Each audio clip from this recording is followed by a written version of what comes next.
So Stripe targets payment processing for creators. All right. So unlock creator monetization on your platform. This is an interesting bit of news that you found for us here, Matt.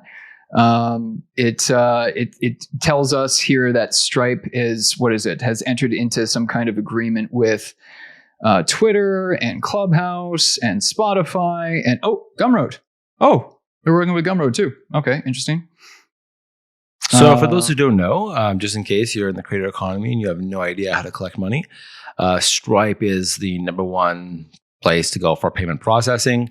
If you are overseas and you want to incorporate a company, they have a product called Atlas that allows you to incorporate your business and all your finances and stuff. Stripe is great for payment processing, all that. It's great. I use it. And I was just going to ask you, do you use? Yeah, I haven't started using it yet. I've been meaning to. Yeah, the thing I like about Stripe is when you get money in a certain currency, if you have a bank account that's also in that currency, for example, I work in Canadian and US dollars.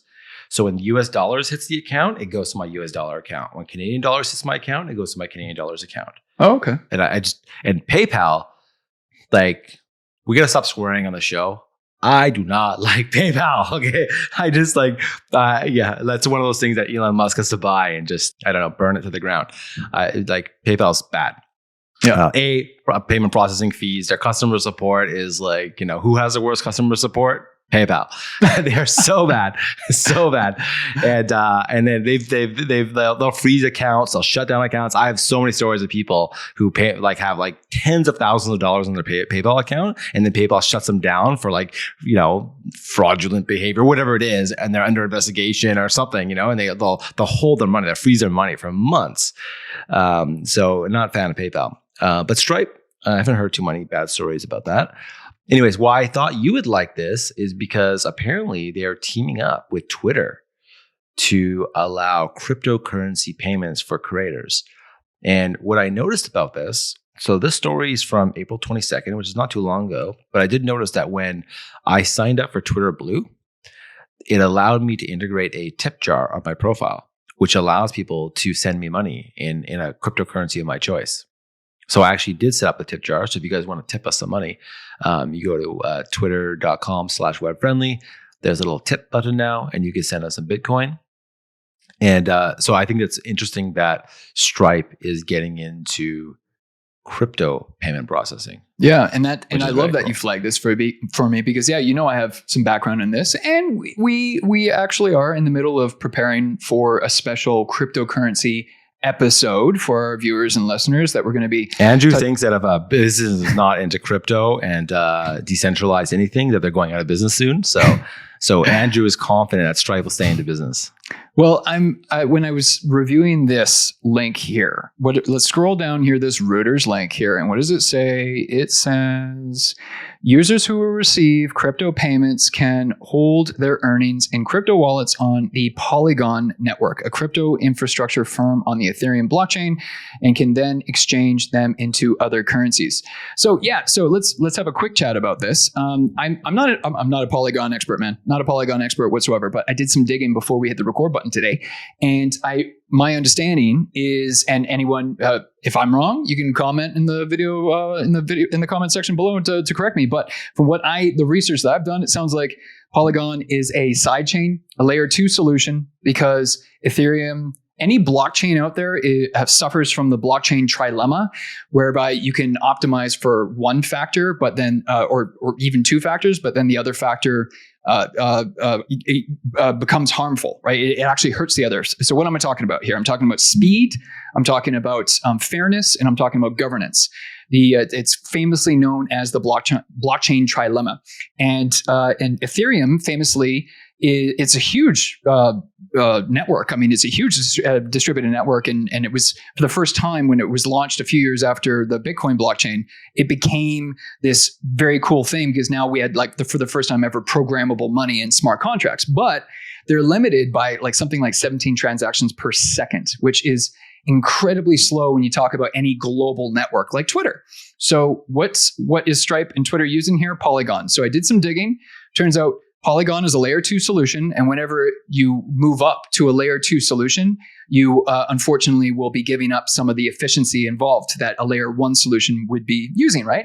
And then when I did my digging, I found out that the transaction limit on Polygon is 7,200 transactions per second. Well, dude, how many tweets are going out globally per second, right? I don't know what the number is, but there is a bajillion tweets going on every second, every minute, every hour, 24/7, 365. So I'm a little, I'm not a Polygon expert, but I'm a little concerned to see that this is the direction that they're going. I think that they're going to have to find a better technology out there that can manage the volume, because when people start tipping each other more and more frequently, more often, this becomes more of a thing, more popular on a platform like Twitter. They're going to quickly overwhelm 7,200 transactions per second. But again, hey, if I'm no Polygon expert, if I am mistaken, someone can add a comment below. I'm impressed by whatever you said, but I don't understand anything you said. So just for the viewers who heard everything you said and are in the same boat as me, who don't understand anything, what is Polygon? So it's a second layer side chain. Is it a blockchain? It's a blockchain. Is it a payment processor? It's a blockchain. So in a blockchain is a distributed and we're not getting into the weeds on this call, obviously, on this episode here, but a blockchain is a distributed ledger, right? So whereby a transaction is recorded and collected and then shared on the blockchain so that every node recognizes that transaction occurred, that happened. Everyone agrees we should do? that transaction. So happened. we're gonna do a crypto episode, right? What I think we should do is get my mom on, and then have your friend and you try to explain this to my mom. That would be hilarious. That'd be good. We should do that. We should totally do that. Yeah, because if you try to explain it to me, I think you're assuming that I can understand whatever you're saying, but I really have no idea what you're saying, and I feel so bad. I feel so dumb. Well, to bring it back to the news here too, it does say the crypto payments will be routed through Stripe Connect, which will also handle your know your customer requirements. Stripe said. Unfortunately, this is the negative side of the industry. KYC, know your customer, AML, anti-money laundering. It's a very messy conversation, and we're gonna geek out on all of this stuff on our crypto episode. But I'm glad you flagged this for everybody. It's cool to see that Twitter is at least thinking of this stuff. Hey, I just want to throw out here, I've been following the news on Stripe going public, because I remember when Facebook was going public, I followed the news and I was like, I'm going to go and buy. And I was planning to buy a lot of Facebook, and then I didn't, because at that time I didn't buy stocks, and I always regretted it because I was ready to go. I remember it launched at $33 a share. I still remember that. Yeah. And then it came down, didn't it? It came down to like $20 or something. And then it went crazy. Like it did come down right away. No, I never went down to 20. No. It went up by like a couple dollars on the first day. It went up by like $5 or $6 by the first or second day. I don't remember it going down to 20. I don't think so. This is really random memory. I don't know why I remember this. I'm not making this up. And I know we should stop swearing so much. I saw Michael J. Fox complaining because I guess he got a bunch of Facebook stock, and then it did go down. I don't know. We got to look this up now. Because I remember Michael J. Fox complaining about how the Facebook stock went down as soon as it went public. Check it out. But while you're checking it out, I just want to share this about Stripe. So their valuation is now $95 billion, which is that was in 2021, which is triple the previous valuation, which was $36 billion. So I'm planning, when Stripe goes public, to buy a lot of Stripe. I think Stripe is going to be long term. They are a payment processor of the internet. So there you go. You heard it here first. Our financial advisor, Matt Astifan, is telling you to buy some Stripe. That's right. Stock. And there is, I don't know if we have any sort of legal thing we're supposed to say. I'm not a financial advisor or whatever. I don't know if we have to say that. But I just think that there's that. And there's a lot of these companies they call like the buy now, pay laters. Do you know about those? No. What are they called? No. There's a whole bunch of them. I noticed it like on Apple's website. If you want to buy something now, it says just pay equal payments for a year, and there's no interest and there's no transaction fee. So what those companies are doing is they're trying to assume all this debt. And so that way they get, I think what they're doing is they're buying the payment processor. So instead of using Stripe, they're saying, hey, we'll offer you, your customers, monthly plans. Okay. So they're just losing money right now. So that way all the big players switch over to their payment processor.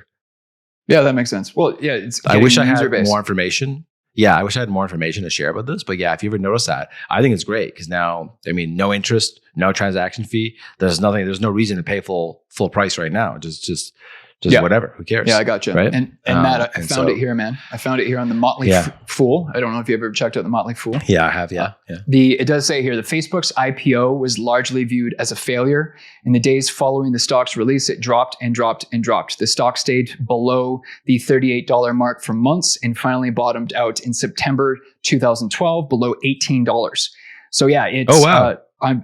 So I do remember correctly. I'm telling you, Michael J. Fox was like complaining about it too, because it looks like it IPO'd at like, I don't know, $36, $37, because I'm looking at a screenshot here and it dropped all the way to just below $18. But it took months and months for it to recover. Yeah, it did terribly. But I mean, it just goes to show you short term versus long term. Long term almost always trumps the short term, the results that people, because people sold and got pissed off and got annoyed and took the loss. But had they just held on, they would have been super, super happy, right? So, but yeah, I think a lot of people don't like the vision of Facebook. That's why people don't want to invest in it right now. I'm the same way. Like, I think it's actually a good investment. I actually just recently, when it crashed like a few months ago because of the whole scandal, I was like, okay, it dipped and I got in, right? But I also don't really believe in the vision. Like we talked about on the last episode, where like I don't think that Mark Zuckerberg deserves all the negative criticism to him directly, but whatever he believes in, he believes in. And back in the day, people thought social media was crazy. Why would you do social media? Social media is bad. And like all these kind of older people were like didn't believe in the social media. Right. And there's a lot of pros and cons to social media. Right. So when we talk about the metaverse and everything there right now, a lot of people are like, I don't want my kids just living in the metaverse. I don't want to work in the metaverse. I want to go out meet real people. Right. But in the next 10 years, when the metaverse becomes like a real thing, there might be a lot of advantages to it. Right. Who knows what's going to happen there. Right. But a lot of people, I think, don't like Facebook and investing in Facebook because they don't like the future vision that they're going to create. Which I am actually in the same boat right now. Yeah, and we're jumping all over the place now, but we'll talk more about Facebook and Meta and everything. I'm personally a big proponent behind the hybrid model: in-person events, virtual events. I think there's a time and a place for both, and I see nothing wrong with that.